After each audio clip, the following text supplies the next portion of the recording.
Welcome to LinkedUp, Breaking Boundaries in Education, a podcast that focuses on what is happening in education today, connecting everyone to the movers and shakers that are breaking boundaries in the education arena. Welcome to LinkedUp, Breaking Boundaries in Education. Jerry, today we have another podcast smash. I love that I made up this name, but it never caught on, but we use it internally anyway. We have another podcaster with us today. We sure do. We have, oh my goodness, Matt Giovanniello. Did I say it right? There we go. Yes. And the podcast smash is here. Thank you both for having me. And this podcast smash is here. And Matt is incredible. I got to spend some time with Matt in New Orleans. And we were out on the town having a great time. And we were talking about lots of things. We were talking about his business, the education, what's going on in education, special needs, all of those things. But I did a little research on that. And I found out that you are actually a very young entrepreneur. That you're still young, but like in 2006, you had a family member that was very dear to you that suffered a medical emergency, or maybe not an emergency, but a medical problem. And you actually created something to help them. I just want to hear this story to get us started because it just tore at my heart. Absolutely. I could go on all day about this, so I will try to keep it short, but you're exactly right, Jerry. And thank you again for having me on. When I was a kid, I was in 7th grade. I was 12 years old. And I came home from school one day to learn that my grandmother, who was undergoing open heart surgery here on Long Island, where I grew up, had a stroke. And she was completely 180'd by it. She was paralyzed on her right side, had irreversible brain damage on her left, and was with it enough in her late 70s to know that she's being patronized by physical therapists, occupational therapists, and speech therapists on her much needed cognitive therapy, so much so that she would shoo it away with her good hand, and that she needed intense physical rehab as well in order to get as close to back to baseline as she could. And that's how the beginning versions of Frenalytics started. I didn't know how to code at the time. I was using a laptop computer. Touchscreens were really novel. The iPad didn't even exist in 2008 when this all went down. And I created a PowerPoint to reteach her a lot of the fundamental concepts that she was struggling to learn and relearn. It was digitized. It was all about her. It was fun and engaging. It had sound effects and Frank Sinatra playing at the end when she completed the end of Grandma's Ultimate Challenge.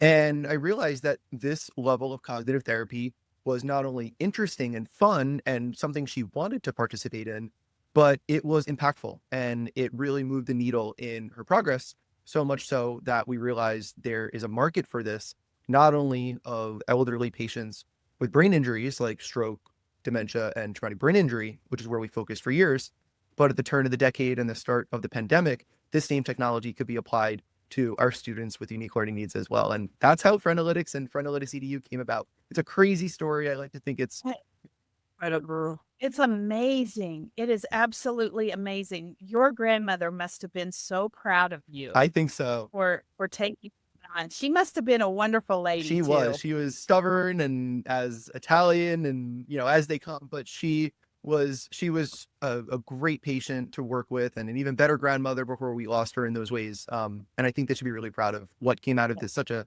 unfortunately sad, turn of events. But I'd like to have the positive spin on this. That's right. And what a legacy she's leaving behind with you. Absolutely, yes. Oh, that story is very touching. Thank you for sharing it. It's so powerful. It's so powerful to have that as your legacy as well, but having her as your motivation every day is really amazing. It's so wonderful. Those grandmas. That's right. Yeah. Italian grandmas. We were talking before the show about the Italian heritage, and that is even more special, I think, too. Yes. So back to the smash up now. What? So, but I also met you. It was also in New Orleans at ASA. You were hosting an event with other like-minded companies, which I love. I thought that was really brilliant. And I too, when you said you were the CEO of Frenalytics, was like, oh, excuse me, because obviously you're younger than we are, so it's quite impressive. But then you also, we work at ClassLink. We don't really do much about ClassLink on the webinar, the podcast, but that's who sponsors our podcast, because we really wanted to elevate the voices of educators who are breaking boundaries, who are doing amazing things, just like you do. And so what is the theme of your podcast? What is it called? Tell us all about it. Absolutely. And I think was a guest Yes, on it, Jerry was a actually. guest on our season 1, and I was so fortunate for her to be so interested and join us and lend her insights as a former building district leader, now ed tech leader. Our podcast is called Exceptional Educators. It's a nod to the double definition of exceptional, of going above and beyond and being really unique, but also exceptional education for our students with disabilities. We realized that similar to the own niche that we serve with Frenalytics and our education platform, there wasn't a podcast out there that was uniquely lending its to and for students and adults with disabilities. And we thought that it would be very fitting to try and fill that gap the same way we did with our platform. So in our season 1, we had 7 really esteemed guests come on, Jerry as one of them. And through the different perspectives on special education, English language learners, students with unique needs, we brought in EdTech founders who are very accomplished. One of our founders who we interviewed was on Shark this season. We had a series of school superintendents, both active and superintendent emeritus, and we had different voices coming through, students with disabilities who are now serving as consultants. And I think the underlying theme, we just recorded our season 1 recap episode, my co-host Nisha and I, we realized that everybody has such incredible, palpable passion. And the fact that we're able to share those stories and hopefully inspire some along the way to continue investing their time in special education or consider joining us in this crazy journey, that's really impactful. And that's at the heart of our podcast. That's So amazing. good. What are Yes. some of the favorite stories that came out of that, or with under the umbrella of exceptional children? It's funny, Nisha and I were unpacking a really similar question in our recap episode the other day. I think in 2025, I am pleased to see, although I think there's a lot more room for growth in people's understanding of disability, embracing it and admitting or being more open about when they have a disability of their own. It doesn't need to be a negative connotation anymore. And I think historically it has been. I think we had 3 or 4 out of our 7 guests openly share their struggles with disability. A school superintendent who was diagnosed with a learning disability in elementary school, an ed tech leader who was diagnosed with a series of medical conditions only later on in life to find out that she has ADHD, a student who has ADHD, dyslexia, and autism. And here to tell the tale of, in light of my challenges, I am more successful due to them and the way that I take matters into my own hands with accommodations and modifications, that they're not setting me back. They're actually empowering me to do even more than what I would otherwise be able to do. So I think that's a really big theme. And I'm grateful for people's vulnerability because, I have an invisible issue of my own that I don't speak about all too often, but it's very real. And I think that for others to come around and say, hey, we can talk about our disabilities, it makes me more confident and comfortable in doing so for myself. And it helps others. It helps others as well. My daughter, when she was in 7th grade, we realized or 6th grade, she had hearing loss. We didn't know she was born that way. It got progressively worse. So it took some time, but what I found so amazing was, because it was middle school, middle school can be tough. As soon as she came in with those pink sparkly hearing aids, everyone was like, oh, we thought you just weren't talking to us, or we thought you just didn't hear us. It all kind of made sense, and they just embraced it, and it was not a big deal. And I think that we underestimate the community power that kids have sometimes, that they can really be there for each other. And I think that, it helped her as she moved along. It made it more normal for her. Yeah. I absolutely agree. I love hearing that story. I think destigmatizing the presence of a disability or a learning challenge overall is really important for uplifting confidence, but also helping students better meet their academic and cognitive and behavioral needs, Yeah. especially with these really diverse Yeah. IEP goals. We're not going to get there if we have a culture where it's kind of frowned upon or like, what does that kid have and why? Instead of being like, Right. I'm impressed by this really cool hearing aid. I didn't realize that out of my left ear, I have hearing loss or hearing issues as well, as an example. And now a student gets another accommodation that they otherwise maybe weren't getting because they too struggle. They can identify through others. And it made me more aware of others who may have those hidden disabilities as well. When I would do, when I do workshops, and back then I would never use a microphone. I don't need a microphone. I'm loud enough. You can hear me. It's fine. That's not true. The acoustics in the room can make things really difficult for people to hear, even though my voice may be amplified. So I'm really cognizant of that now. And regardless of the size of the room, I always request to have a microphone because I think it's just kind for everyone there. And actually, Jerry is going through hearing loss now, and she's very Right. excited about her hearing aids coming on. And I think we've had this conversation where, yeah, we have to be mindful of every person and every need. So, Yeah. taking on those, accepting those accommodations. I was talking about this with my family, and they said, we have noticed that you have kind of checked out from Right. conversations. You're not as engaged with us as you used to be. And my daughter said, I think it's because you can't hear, so you Mhm. just check out. That's what And happened. when she said that, I thought, yes. And Matt, imagine in classrooms how kids Yeah. are checking out because of their disability.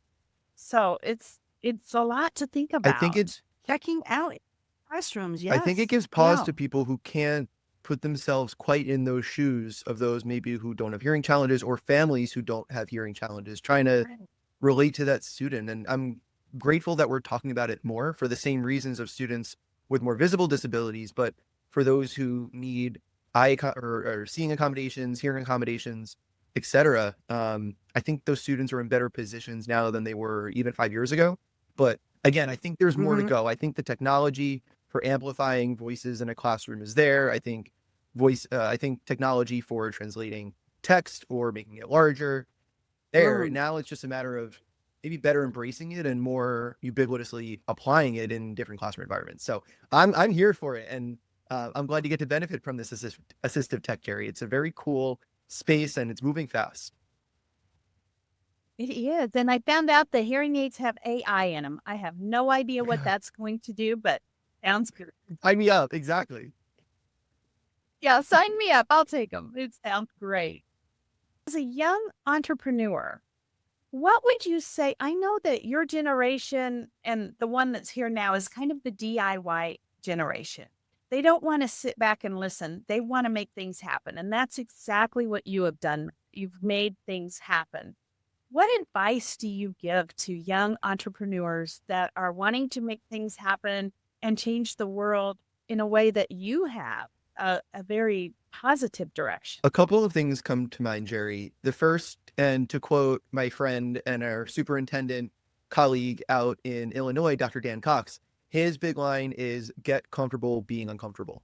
And I think starting this years ago, everything made me uncomfortable and made me anxious because you don't know what you don't know. And that's a really hard feeling to process and push through. I think over the years, as I've gotten more comfortable and familiar with running an ed tech company, decisions come a little bit easier. There's more conviction behind them, but you need to get to that point, and it's not natural for everybody. So I think embracing the comfort and being uncomfortable, huge piece there, and jumping in and kind of learning the ropes yourself. For those who can teach you that have fallen a few times, maybe more than you hope to, done it a couple of years before you, huge, whether they are mentors, advisors, consultants, advocates, somebody just trying to help you out because somebody helped them out.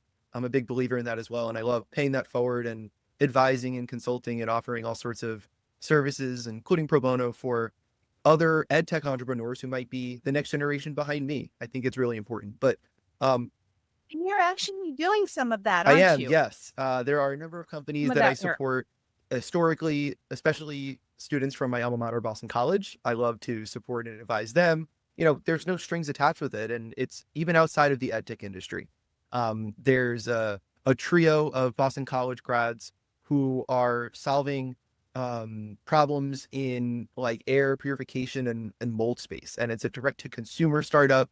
It's so outside of my wheelhouse, but I think the same pillars of building a startup from the bottom ups like rings true. You need mentors. You need to learn the ropes of fundraising if that's even appropriate. How are you building an online store? How are you getting your testers? How are you getting your advocates and your evangelists? Jerry, to use your title, how are you building that early momentum? And it's been really fun over the years supporting them, and now getting one of their mold kits shipped to my apartment. It happened. They're there. They actually got this factory and it came through. Super cool.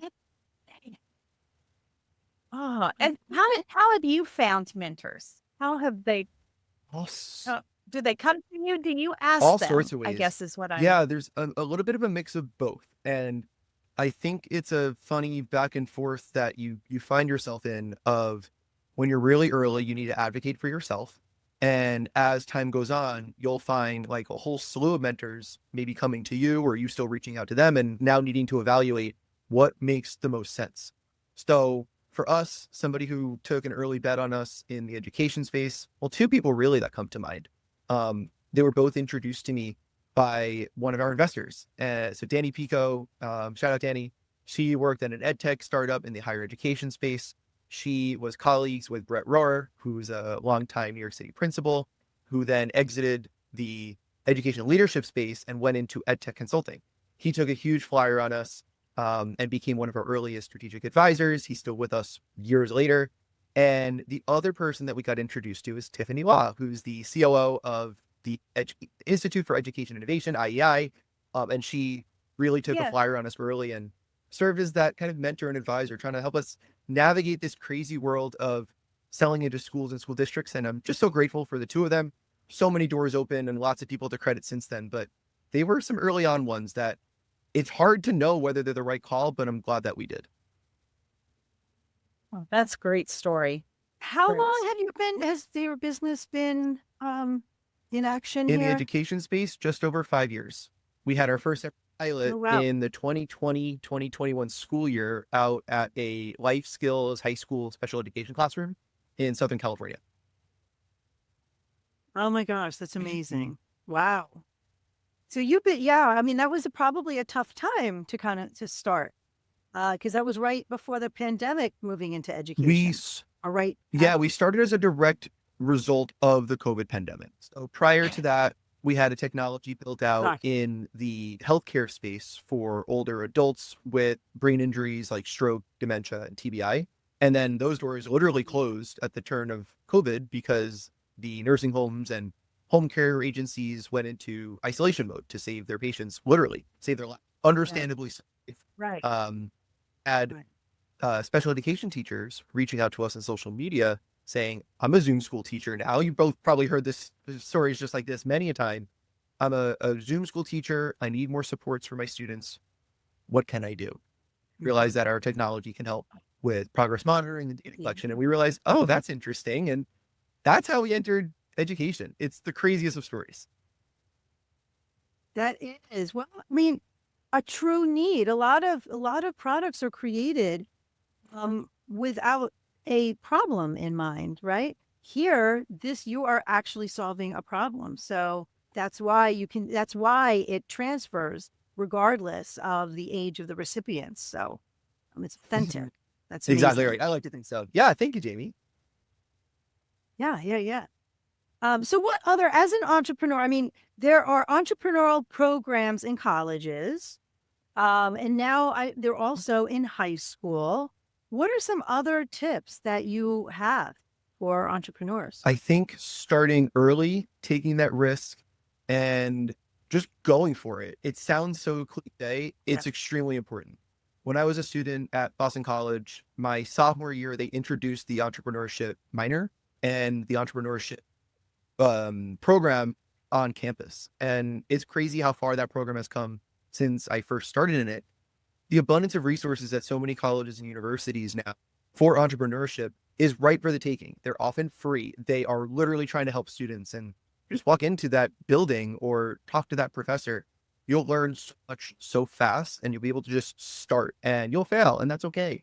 I think taking advantage of those resources, taking those classes, taking on an internship in the startup space is extremely important, in my opinion, as well. Getting that real world exposure are all key pieces to becoming hopefully a really successful young entrepreneur. I think resources are more abundant than ever, and students need to take advantage of them. And courage. You have to have That's courage right. to step out there. Absolutely. Yes. Yeah. Take it till you make it. Risk taking. It's does it all.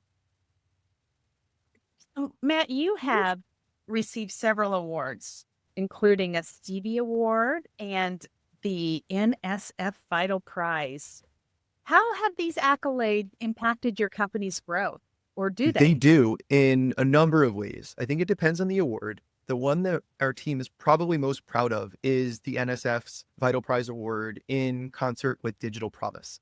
The reason is we applied for that competition. It's an early stage EdTech research and development and go-to-market competition. They held it throughout 2023 with winners announced in early 2024. There were over 300 companies who applied, 100 got accepted, and of those 100, we literally raced and competed in these different phases of the program. We went from 100 down to 54, 54 down to 18. And then of the 18, 9 companies were named winners and received prize money, received mentorship, received support from the National Science Foundation and from Digital Promise and their mentors over the course of a year and a half.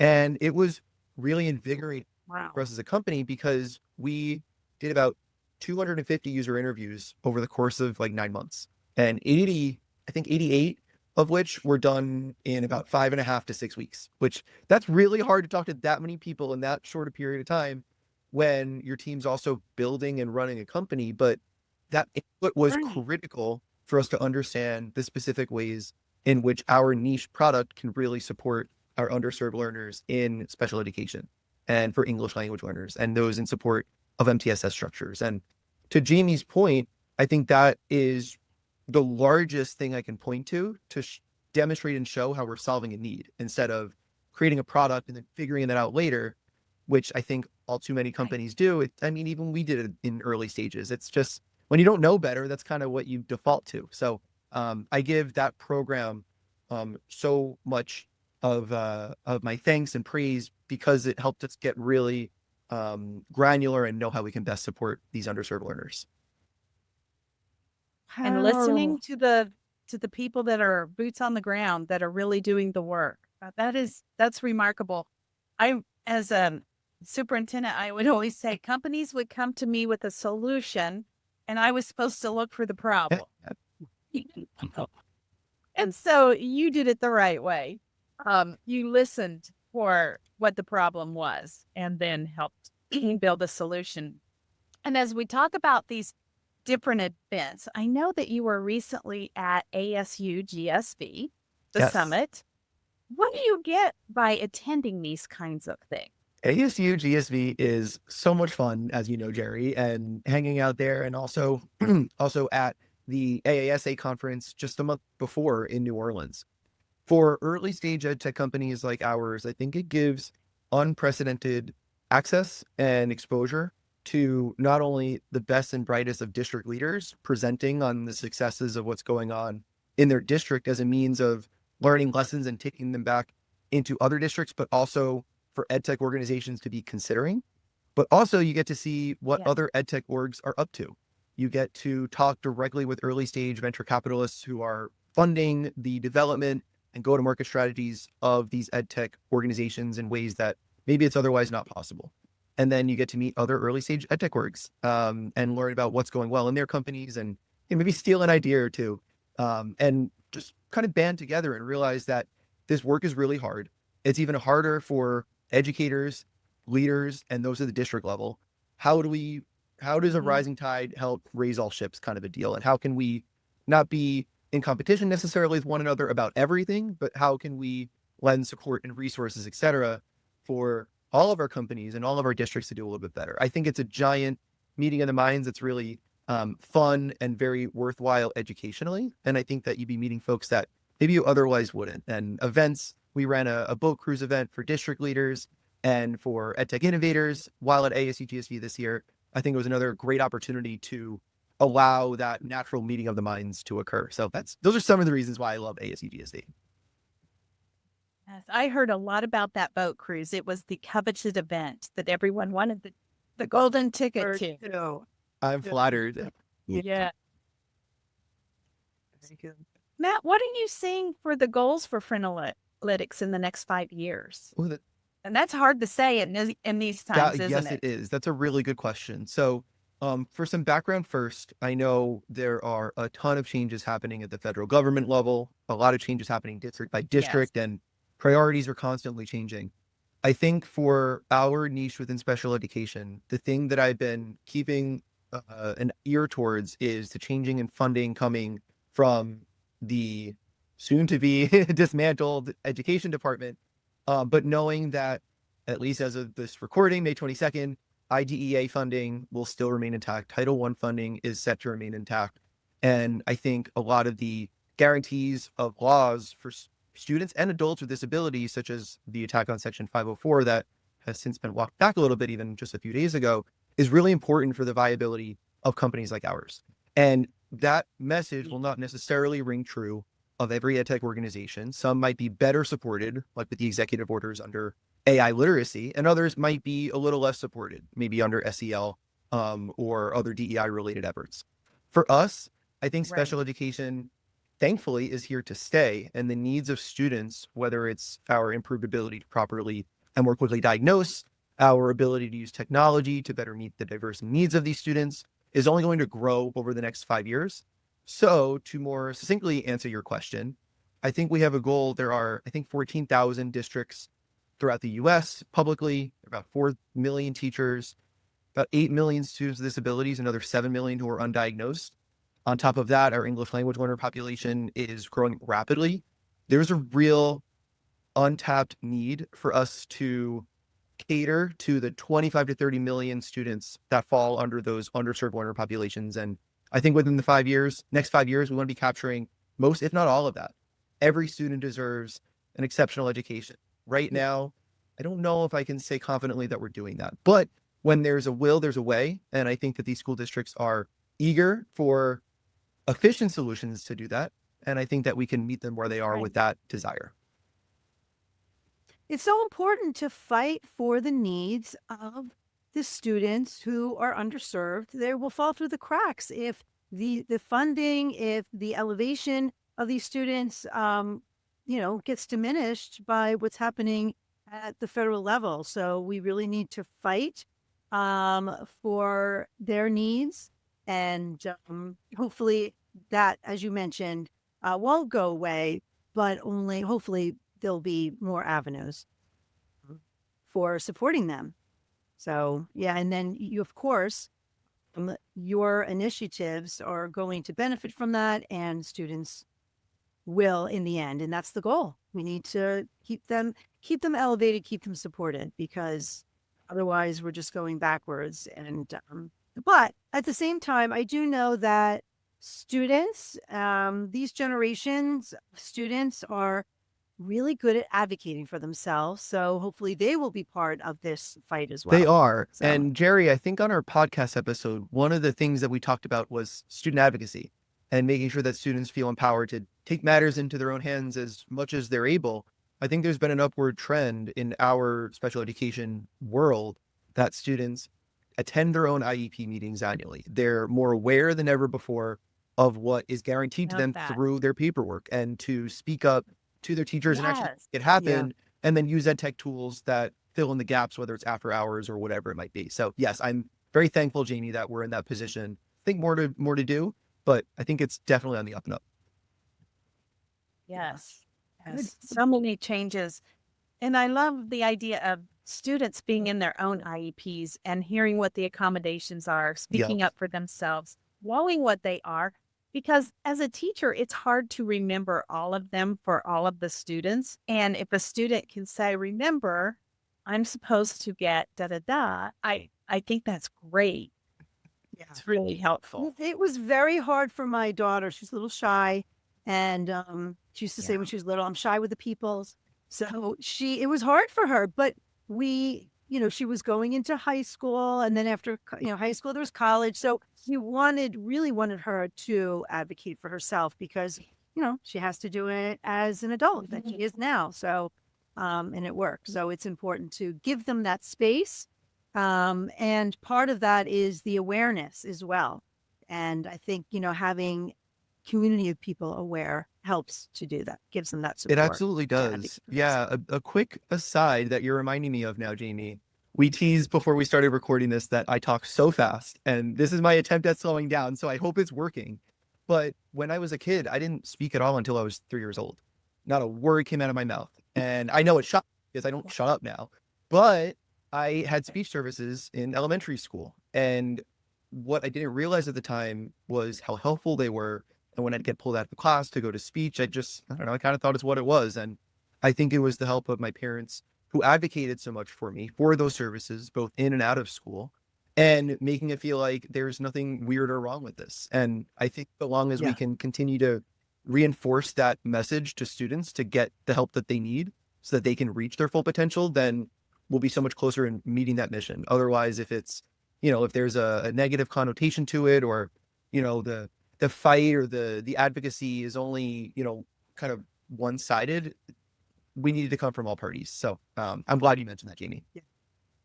It needs to be normalized, and we support each other that way. Absolutely. And then Matt, are you still working in the medical field too, or are you just focused now in education? The vast majority of our company's focus, whether it's investments, time, resources, et cetera, is on the education side. We do a little bit of work on a medical side still. For example, one of our partnerships is with Stony Brook Hospital in Southampton. We have a couple of home care agencies and nursing homes using our platform as well. But the current focus exclusively, or nearly exclusively, is on education. Yeah. Yes. It's a lot to do. I like hearing both. I have a father-in-law that's 98 in a nursing home. Oh my gosh. And so I love hearing, how you're helping both ends of the age That's spectrum. right. Yes, that's great. Your work is so impactful, and we thank you so much. If you could just say a tiny bit about Frenalytics, if I'm a teacher and I'm saying, what would it do for me? Absolutely. What would it do? You're going for my pitch. I'll try and keep this short. So in a nutshell, our Frenalytics EDU platform helps educators in special education, English language learner, MTSS, classroom environments with collecting data on their goals with suggestions on how to improve them for next year, whether they're in an IEP or not, finding standards aligned resources that are age appropriate and fun and relate to a goal that a student might have. In our platform, you can then assign those resources, students complete them, they're mostly assessment based. And then after that, that's the mechanism we have in place to automatically collect progress monitoring data for students, which sounds uninteresting, but it is an extremely necessary component of carrying out an IEP with fidelity. And then after that, we crunch the numbers for teachers to help them easily see how far along students are on each of their goals. And then we have a communication module adjacent to all of that where they can document progress, share notes and files with family, with staff, internally, etc. Oh, that's great, because we have needed a product like this for years in education, because all of our pieces are out there everywhere, and teachers just don't have the time to put it all together. So you doing that on this platform is really going to help students. Yeah, the analytics built in alone is really a game changer. I think so. Our research found that about 5 to 10 hours a week is spent by a special education teacher on data collection, on putting together assessments, on changing instruction based on it, and then communicating that progress. That's a ton of time when you think upwards of a quarter of every teacher's week is spent on that. None of that is teaching. And so if we can take even a little bit of that time, as we've already found ourselves doing, returning it to the teacher so they can work with their students more one-on-one, huge win in my book. So I'm glad that resonates with both of you. Yes. And it speaks to the data component that ClassLink is such a huge proponent of. And that's why we love partnering with ClassLink. It's the perfect kind of ecosystem of supporting teachers, helping them save time, and just doing better with some good ed tech. Yeah, Absolutely. excellent. Well, you are remarkable. I know it's a gift. It really is a gift. And I love how you give back as a gift to younger generations as they start their entrepreneurial journey. So big heart, Oh, Matt. Your grandma. thank you. Oh, thank you. It was such a pleasure being on here today, Jamie and Jerry. It's so fun. You're reminding me we just started our 6th annual internship program where we bring in college-age students to join us for the summer. We run it year-round out in the fall and the winter, but literally just, I think 2 or 3 days ago, our summer program kicked off. So I love giving back in these ways. It's so rewarding. It's a ton of fun. And I think podcasts and other mediums like this do exactly the same. So thank you for all that you do on ClassLink's end to support the EdTech ecosystem. It's extremely important. And we're big fans of ClassLink and love that there's a forum to be able to chat in this way. Thank you for having me up. Thank you for listening. And if you would like to stay linked up, be sure to follow us on Apple and Spotify and subscribe to us on YouTube.